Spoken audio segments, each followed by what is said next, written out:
Welcome to Darklaw Dominion, where we dive deep into the shadows, the darkest parts of ourselves that we rarely speak of, yet we all feel. I'm your host, Dominion, and in this series, we're not afraid to face the raw truths of our mental health, the battles that rage within, and the weight we carry when no one else is watching. This is where we confront the fears, the pain, the trauma we hide, and uncover the power that lies within the darkness. Because only by facing it can we truly heal and rise. Let's take this journey together. Welcome to the depths of Darklaw Dominion. Good afternoon. Welcome to the Create Dominion podcast with your host Dominion, and welcome to episode 7 of the season 2 of the Darklaw Dominion mental health series. Previously, we're just glad to be in this wonderful second half of season 2. And I'm just honored and privileged to be with a wonderful guest here.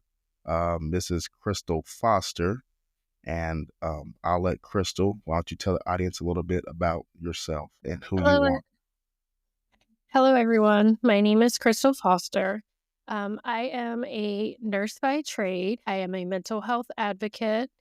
I am a founder of a nonprofit called Shine Through. And most recently, I am a published author. I have written a book about my journey over the last few years, and I am releasing a co-authored project next week called Stories of Rebirth. Awesome. And where are you located? I am in North Carolina. Awesome. And again, appreciate you coming on the Create Dominion podcast. And for those of you out there, like I said, we're just honored and privileged to be able to speak about mental health and mental health advocacy. And so as I encourage everyone in each one of my episodes, I encourage you as we speak here today, everything said may not resonate with you.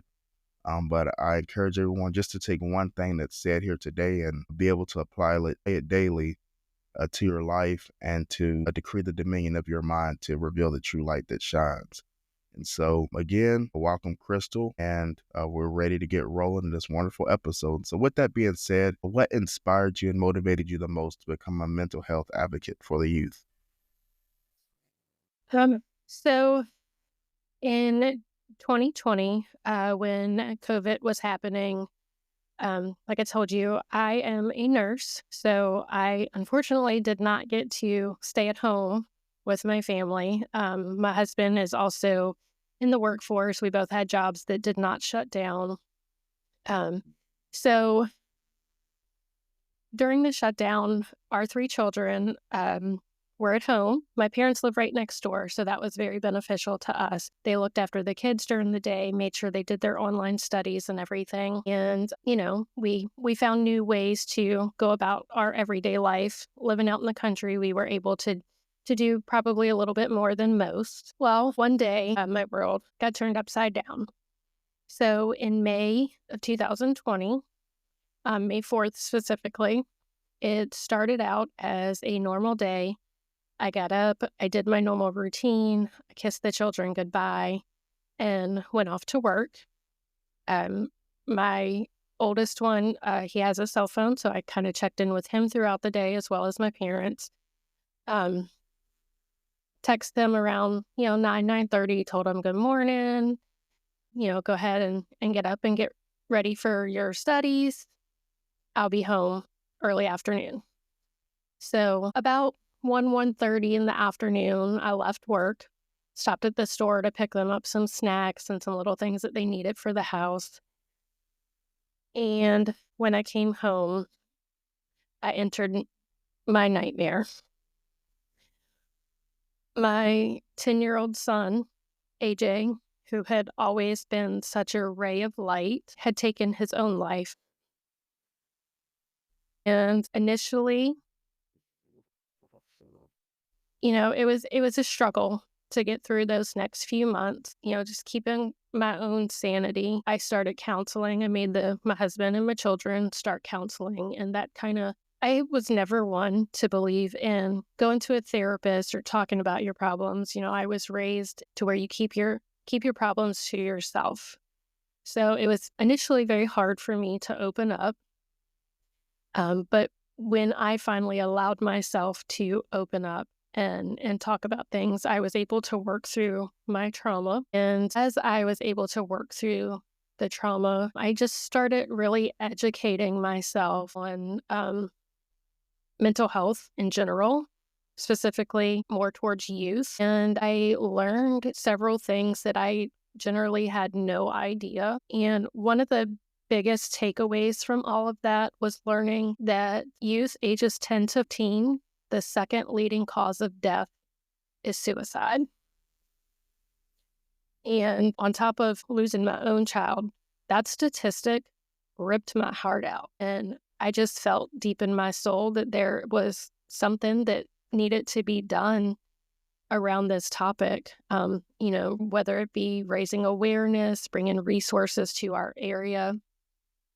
And that is what I founded my nonprofit on, is being able to bring those resources to our community schools, because we live in a very rural area. There's not much here. So I wanted to be able to provide other students with resources that maybe my AJ could have benefited from.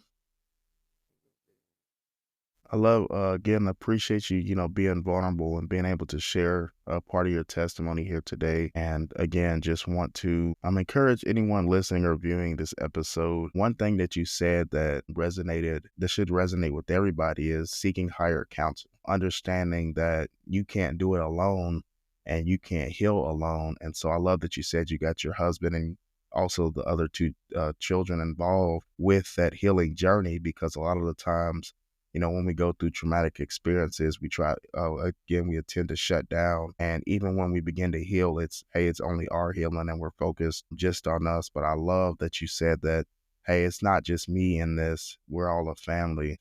It's not just my healing and my sanity, but it's also that of my other kids, the siblings of your son, obviously. And then also, your husband, your partner, your significant other. And so I just want to encourage anyone out there that has been through similar situations with a child or a family member taking their own life. Quick synopsis or origin story. This series, Darklaw Dominion, was actually founded. The inaugural episode was actually 2 days after my good friend and football teammate had took his own life at the age of 29 and left behind a 5-year-old daughter.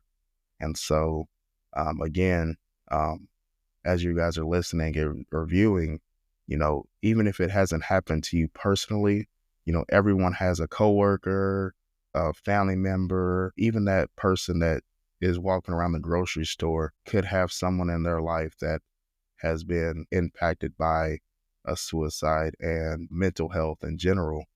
And so, I love, again, that you became a warrior. Again, I love that shine through name of your nonprofit, because you're truly shining through your story each and every day, and also spreading awareness to others. And again, I just want to commend you for not only, like I said, focusing on your healing, but also that of your family around you. Like, hey, we're in this together, and we need to heal together. And so, again, if you're out there listening and viewing, the best advice that she just gave is to seek that higher counsel.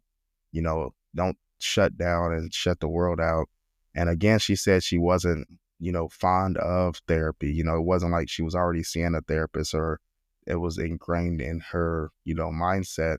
It's something that she had to grow through. And so if you're out there and you maybe never even knew they had therapists out there for mental health, I encourage you to seek that higher counsel.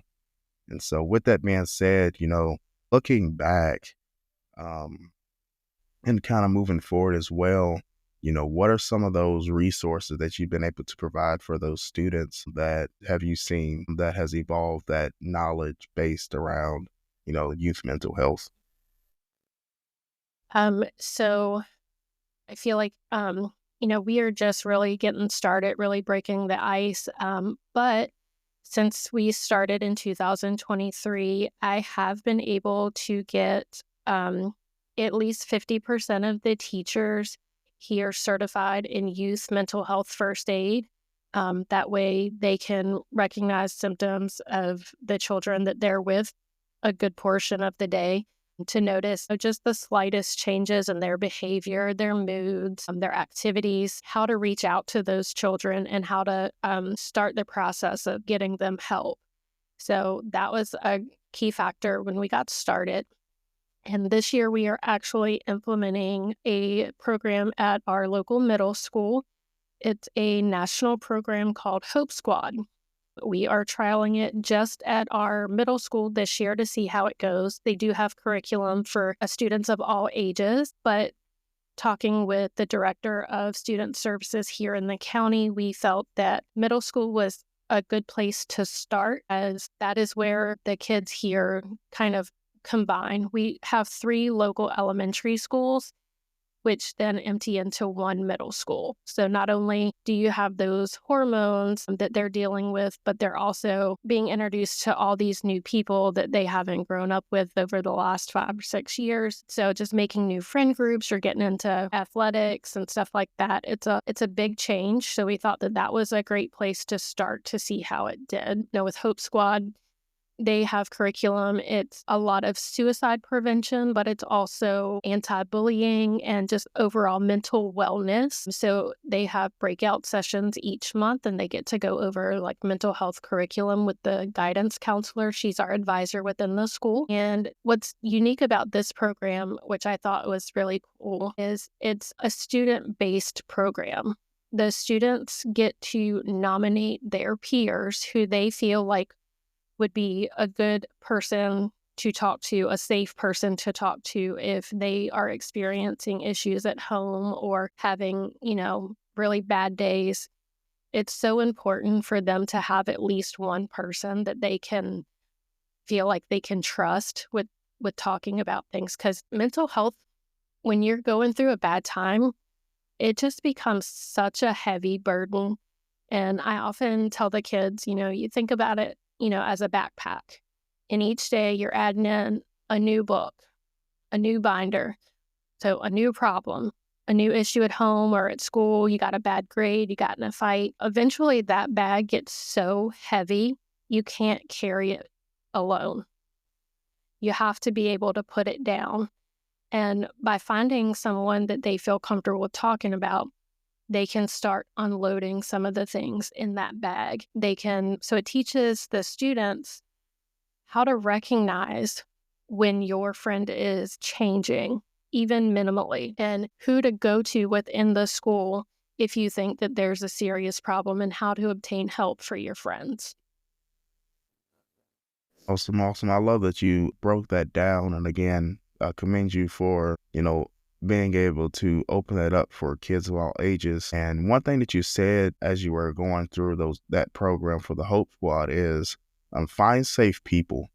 Again, if you're listening and maybe you're an adult, maybe you're not in school, but again, you may have kids, you may have nieces, you may have nephews, you may have godkids, you may have coworkers with kids. Again, the youth, we have to empower the youth because they're the future, and so with that being said, anything that you could do to give them that safe space to speak, and as well as adults, everyone should surround themselves with safe people that they feel comfortable confiding in, whether it be, domestic violence, having that girlfriend or guy friend or that couple that you can kind of talk to and get away and tell your problems to, any forms of mental health, again, having that, like she said, having that, the kids having that one person that they can trust, because, time after time again, as humans in this life, we continue to add those different burdens to that bag. And again, like to allude to her point of putting it down, if you don't put it down, it's gonna pull you backwards. And if you ever seen somebody standing on a cliff, if you have a heavy bag backwards, and you'll fall off. And so you always want to surround yourself with people that you can be safe with and confide into, like I said, let the burdens down and let the bag down as well. And so with that being said, as a mother, going through that traumatic event with your family, what was your mindset back, during the beginning? And what have you learned, not only as a mother, but just as a person, after, going through that situation, that you would give advice to or share with others?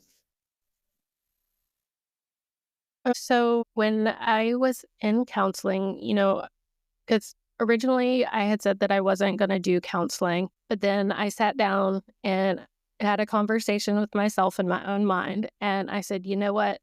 You have to set the example.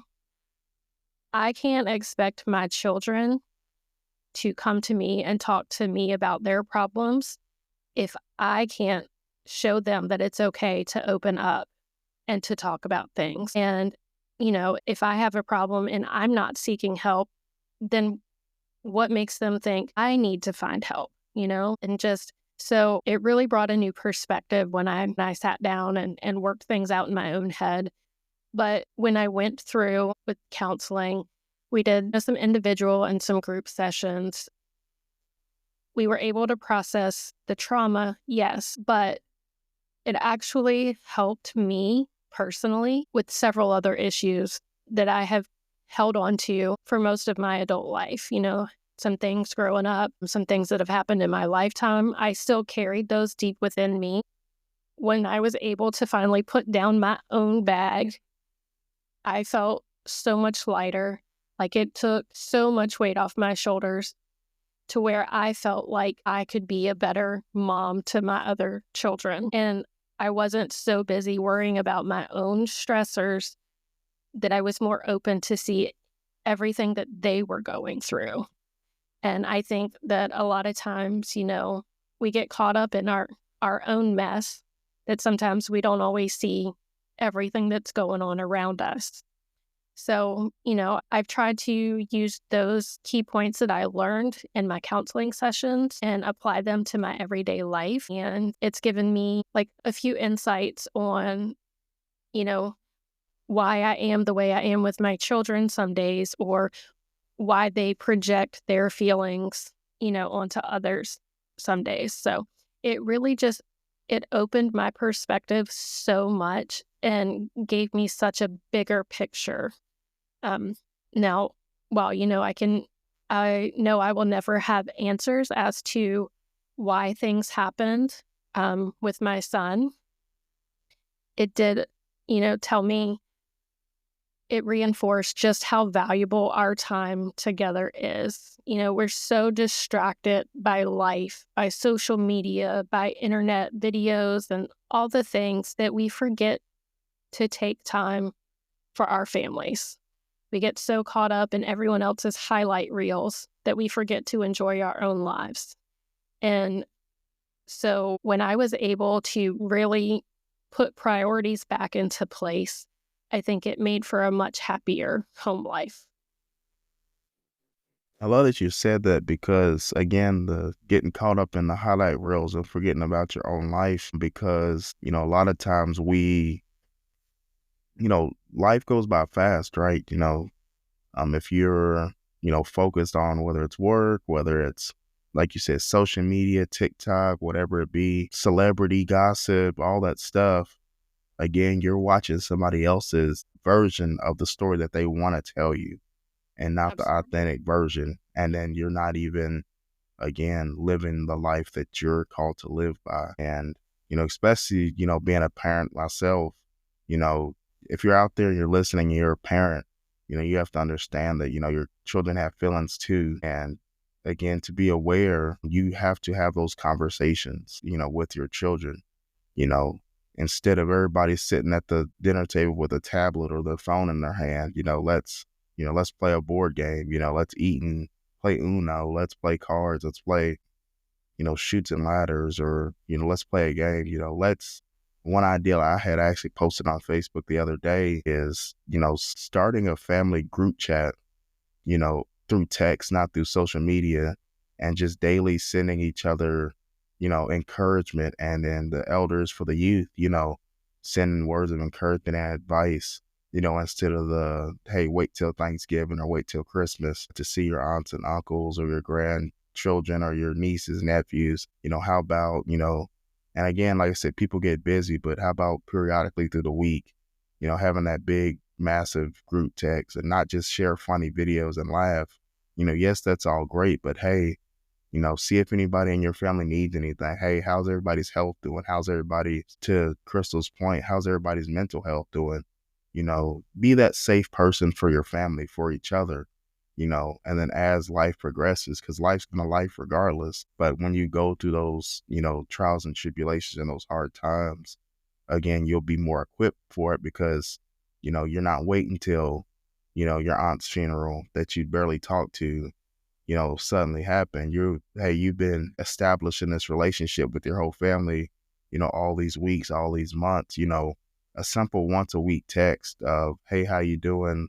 Let's grab a bite to eat, or hey, let's talk on the phone for a couple minutes and catch up. That goes a long way. And then, onto that, when things happen and tragedies happen, we feel that guilt and that resentment and that anger a lot of times because, again, we didn't really slow down, like you said, Crystal, to take the time and really enjoy life, with that person. And so, again, I encourage everyone to, maybe start that group text, or again, next time, if you're married with kids, let's, put the tablets down, put the Roblox and the Fortnite, put that away, and let's get to know your family. I would say get to know your family because, a lot of times, especially with children, I have 7-year-old twins and they're coming home from school. I'm still learning different, slogans and different things they're reading and watching. And with that too, I'll say, know what your kids are watching, especially on a tablet. On theirs, I have a parental control setting so I can monitor and block and reject and see everything they're clicking on, everything they're watching. Um, know who your children are. I would say know who your children are. And again, it's not hey, I'm just going to buy them a brand new phone, or the new iPhone comes out next summer. Let me just, buy them a bunch of stuff and then hope that suffices. Actually sit down and get to know your children and get to know their likes and dislikes. And like Crystal's been saying all episode, then when they're having an off day or, they're kind of down or kind of sad, then you'll be able to recognize like, hey, I've been talking to you all week and you've been happy, but, you came home from school today and now you're all, you're kind of down, what's going on? This is not you. But again, to Crystal's point, if you don't sit down and have those conversations, if again, like she said, as she got vulnerable to go to counseling and have, that open herself up to allow her children to be comfortable coming to her, if you don't have that, then, you'll never know, if your kids are actually going through something. And so I just love that you said that. Yeah. And one thing I feel is so important is let your children see your emotions.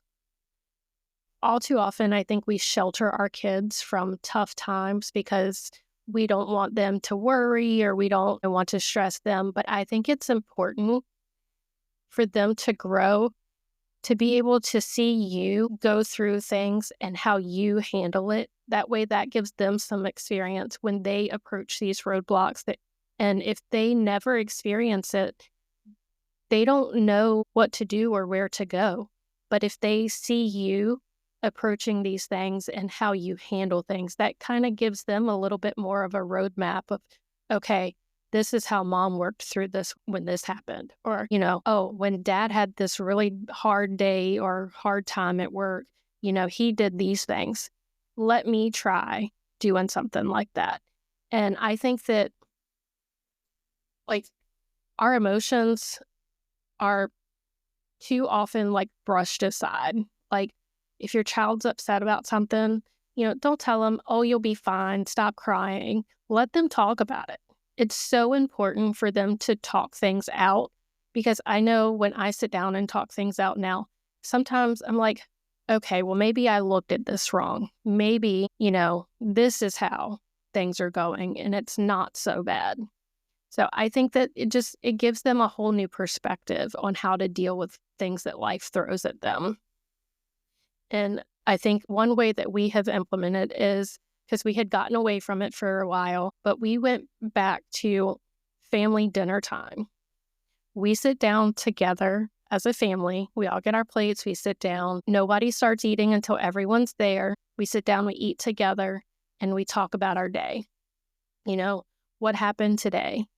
How did you handle that? Those types of things. Or what are you looking forward to most for the weekend? Give them a chance to be excited about things.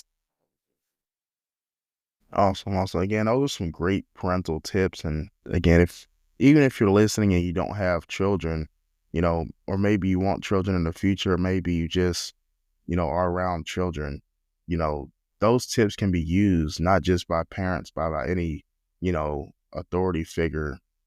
Have those conversations. I always say start with why. Ask the child, or if it's your child especially, ask you that, hey, why are you crying? Do you know why you're crying? Then they'll kind of look and be like, actually, I don't know why I'm crying. And then they'll start to it'll help their decision making, because now the next time they cry, they'll be thinking before they start crying, like, should I be crying? Or, is this a valid reason to cry? And they'll develop those problem solving skills, like you alluded to, by seeing, well, if dad and mom, when they cry, this is how they solve it, or this is how they work through those tears. And so, again, giving your children that resiliency to go through life without, having to break down and kind of be sheltered. Again, like, I love that you said sheltered, because, a lot of the youth today, they don't know how to handle adversity, because, again, we just, especially when things don't go their way, we just reward them, or, hey, just go play your video game, or here, just go buy a new t-shirt, or buy some new makeup, or buy some new pair of shoes, and, you'll stop crying, or that'll make it better. But again, that's teaching them not to, be a problem solver, not work through the problems of life. And so, again, I love that you said that. And so, I know you mentioned, that you're a well-known author as well. Can you walk through, what inspired you the most to write your book, and what was your mindset when you first started, and what was your mindset once you finished? So when I first started writing my book, first of all, it's called Finding Purpose in the Darkness, Mother's Journey Through Child Loss. And my goal with that was, when things first happened for me, there were a couple of books out there that were sent to me by others that were just so helpful. It gave me hope that, not every day was going to be so dark, that someday, you will learn to see color again, and that each day is going to be different, but there is hope on the other side of your trauma. And so I felt the urge to kind of just put my story into words in hopes to just touch even one other grieving parent, one other grieving mama, from one mama heart to another. I feel you. I see you. I hear you. This is a process. Don't let anybody tell you how to do it. You have to do it in your own fashion, one day at a time. Sometimes one day at a time seems to be too much. So even if it's just an hour at a time, a moment at a time, one breath at a time, one foot in front of the other, you will get through it. So my goal with the book was just to tell my story. And in doing so, I found it to be actually very therapeutic for me, to be able to get all of my thoughts out without being consistently questioned along the way, to just let me get my thought out, and and then we can talk about it. So I've been approached since then, to not only by other moms who have experienced it, but just by others who maybe know somebody that has gone through it. Because when somebody close to you, or even just an associate, a coworker, goes through such a trauma, you don't always really know how to approach them, what to say. Some people shy away from approaching you because they think they're going to say the wrong thing. But please know that there is no wrong thing to say. Just tell that person you're here. If you want to talk, I'm always available to listen. Don't tell them, oh, you've been grieving long enough. That is the one thing to say. Because each case is different and everybody grieves differently. But I've been told that it actually helped others know how to talk with their friend or their coworker after such a loss or such a trauma. And it helps them feel more comfortable approaching that person. Because I can't tell you how many times in the first year after losing AJ, I saw people look at me and turn away because, they didn't know what to say, or would they say the wrong thing? If you mention him, am I going to cry? I guarantee a grieving mother thinks about her child every moment of every day, and you speaking their name is not going to hurt their feelings. Sometimes it just brings me so much joy when other people mention my sweet AJ, and tell me how much they loved him and what a bright kid he was. Like, I love hearing those things about him. Even though he's not here, I can't hug him. I can't tell him I'm so proud of him. But just knowing the difference he made in this world and hearing it from others, because I didn't really touch on this earlier. AJ was such a bright soul. Like, I called him an old soul, actually. He was very wise beyond his years. He was a 10-year-old that would ask other people, like, how was your day? How can I help you? Or he even told his grandmother one day, if you just believe in yourself, you can do it. That's the kind of kid he was. And so if there's one thing that I learned from my child is to be that light. Always give grace and approach people with love. You never know what someone else is going through.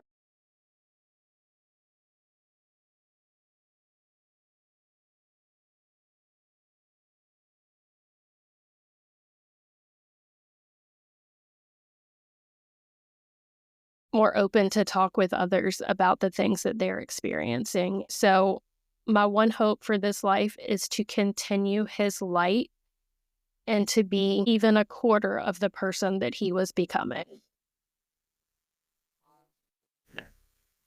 I love everything you just said. And again, we always say, always start with love. Again, show people grace. And one thing that you alluded to also, I encourage you as you're listening and viewing, if you have experienced that, show yourself grace. Again, don't blame yourself for anything that happens. It's not your fault. Show yourself grace and show, your family members grace as well. And I also love that you said about shining the light, because again, you have to make a decision. I'll say that. And I love that you could either make things break you or you can make things brighten you. And I love that you chose to allow what most would deem, again, a very traumatic, tragic event, but you didn't allow it to make, dwell you into darkness for eternity, right? You allowed it to brighten you, and not just for yourself and your own family, but again, start that nonprofit, shine through and, begin to help other mothers and other families do the same, as well as other children. And so again, definitely commend you for, carrying on, that light and, being a beacon of light for others. And I do want to say that, to your point earlier about speaking with someone as a grieving mother or a grieving family member, you just never know, again, like you said, what people are going through. A simple pat on the back and asking someone how they're doing. There's been countless times I've just been at work and, just me asking somebody how they're doing, and sometimes they'll, pull me to the side and have a whole, spill out a whole, ran a whole story about what's going on. And then sometimes they'll just, I've even had times people close to me, just kind of just sobbed and cried and, kind of told me what's going on. And you just never know when someone needs to hear that, because like Crystal said, you don't know what other people are going through. And some people may be, deep inside, it's hard for a lot of people. Again, everybody grieves differently. It's hard for a lot of people to open up. And so a lot of people internally, as they're just walking through life, they're crying out inside for someone to, again, just notice them or just, ask them how they're doing. They may not get that at home, or maybe they just lost the person that maybe they just lost their significant other, and that was the person that they could go to and say how they would say how they're doing. So I encourage everyone to, the story of the message is, be that light, be that light in someone else's life. And again, help someone to create the dominion of their mind and reveal that true light that shines. And so with that being said, as you were navigating through this, and as you stand today, how are your other two kids as well as your husband, how have they been able to grow and heal and adapt? And what is one thing that has strengthened, your marriage and your family unit since going through that event? Well, I am very proud to say that my husband and I have done very well after such a trauma. Most families that experience something as this most of the time end in divorce or anything like that. But he and I made a promise to each other to always pick each other up. Luckily, we don't run into issues on the same day. Usually if I'm having a bad day, he's not, or vice versa, and we're able to lift the other one up. So I think that has been a big key to our success after. And my oldest son, he will be 21 this year. He is actually the one that found his brother. So I worried very deeply about how that would affect him and his, in his early years. But he has since become such an amazing young man. He has grown into such a special human. And I don't say that biasly at all, but the way he picked himself up and continued on. The first year was his biggest struggle, obviously, but getting through that counseling and facing those fears after losing his brother, he has gone on to graduate high school and college and now working full time. My youngest, he is now 10. It was a very big struggle for him. In the beginning, he was 5 when AJ passed, and at that age, you really don't know how to deal with a lot, much less a trauma of that sort. And so there were a lot of behavioral issues with him, and we were able to kind of nip a lot of those through some therapy sessions and some, the play therapy. And the counselor was able to get out of him a little bit more than what we could as parents. And I think it gave him a strong foundation of how to deal with his own feelings. He does still struggle with wanting to know his brother. At 5 years old, he doesn't have a whole lot of memories of him. So he does ask a lot of questions and, what was AJ like? What did he like to do? And I think he takes that and mirrors. And honestly, he's got such a striking resemblance to his brother AJ. The facial expressions, their personalities are so much the same. Some days it's so much so it's bittersweet. But, he strives to be what his brother was, like what the stories that he's heard of his brother. And while he has struggled with behavior, we have, like I said, been able to kind of get a grasp on those and kind of guide him in a better direction most times. Some days, my oldest one, Gavin, he sailing through life with no problems currently, but he knows that I'm always here to listen, and that if he doesn't feel comfortable talking to me, he knows that he is to find someone else to talk to, even if it's just writing his thoughts down on a piece of paper, balling it up and throwing it away. Nobody else has to read it, but get it off your chest. So I think that coming through such a trauma and having these key points and key takeaways from counseling has really given them a broad base to stand on for the rest of their years. And as a family, we cherish each other so much deeper as we know that, life is so short and so precious that we're never guaranteed tomorrow. So we've learned to just enjoy even the smallest things in life, just the togetherness after dinner, just watching a movie together or going outside and taking a walk together. We cherish those times so much more now. Awesome, awesome. Again, I love everything you said, and I'm just happy that everything is going well. And for those of you listening and viewing, what I want you to take away from her testimony and what she just shared is, again, like we're talking about the light. There's light at the end of the tunnel. As you go through traumatic experiences. Again, for those of you that don't know, my biological father tried to um, take my mother's life at age 14, and I'm the one that, again, had to fight the knife away and save her life.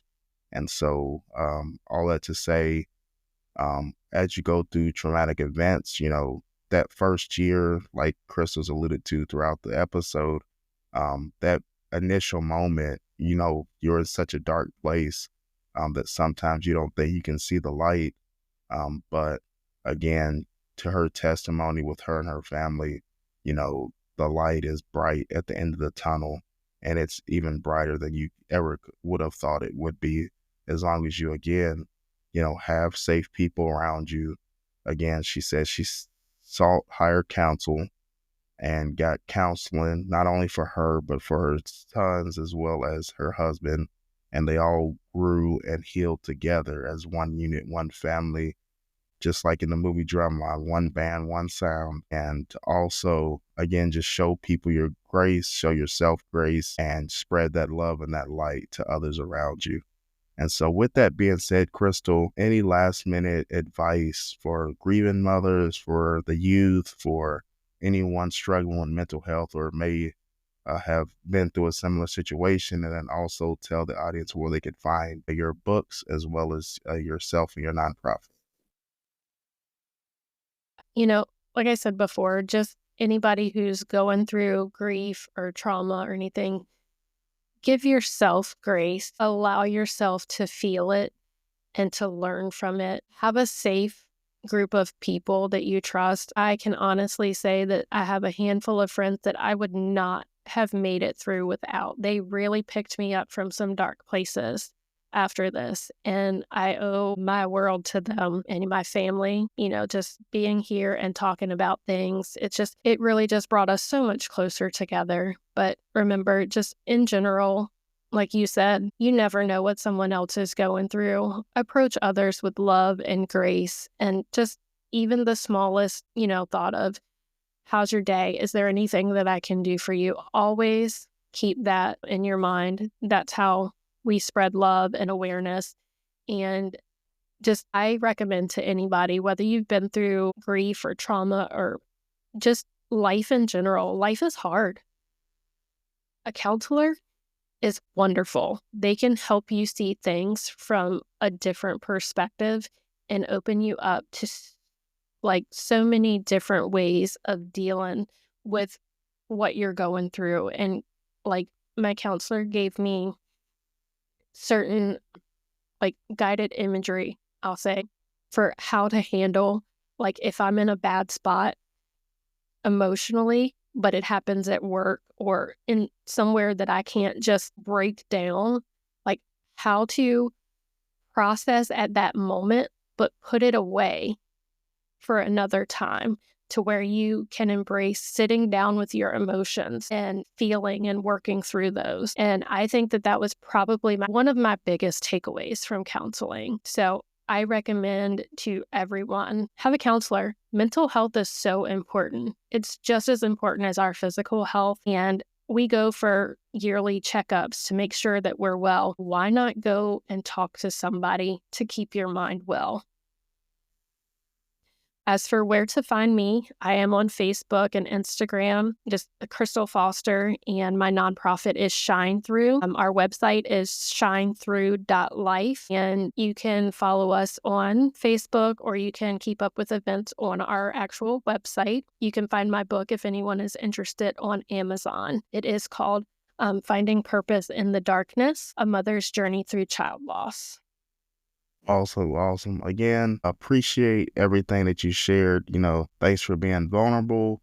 Thanks for sharing with us here at the Create Dominion. And again, I want everyone to, again, take away, find and seek higher counsel, as well as shine that light. And again, if, everybody has families on here that are listening and viewing, Start that group text, have those family dinners with no phones and no electronics, and actually have conversations that are, constructive and meaningful. And, I challenge everyone, just to tomorrow, after you listen to this episode, find one person just to ask how they're doing, whether it's in the grocery store, whether it's at work, whether it's even on social media, reach out to a family member or a friend on social media that you haven't talked to in a while.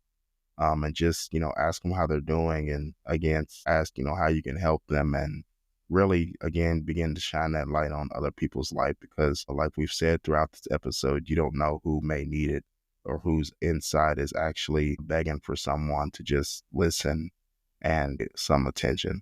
And so again, it's been a wonderful episode 7 here in Darklaw Dominion Mental Health Series Season 2. It's been Crystal Foster and your host, Dominion, and hope everyone has a wonderful rest of their day. And until next time on Decree Dominion, thank you. Thank you for joining me on this journey into the depths of Darklaw Dominion. Remember, it's in the darkest parts of ourselves that we often find the greatest strength. Facing that darkness is not a sign of weakness, it's the path to healing, growth, and reclaiming control of your life. If this series resonates with you, or if you're looking for more empowering stories on healing and reclaiming your power, make sure to follow Decree of Dominion on Facebook, Spotify, and YouTube. There, we continue the conversation on mental health, domestic violence, and relationships, offering hope and support. Until next time, keep exploring the shadows, keep seeking your truth, and keep fighting for your light.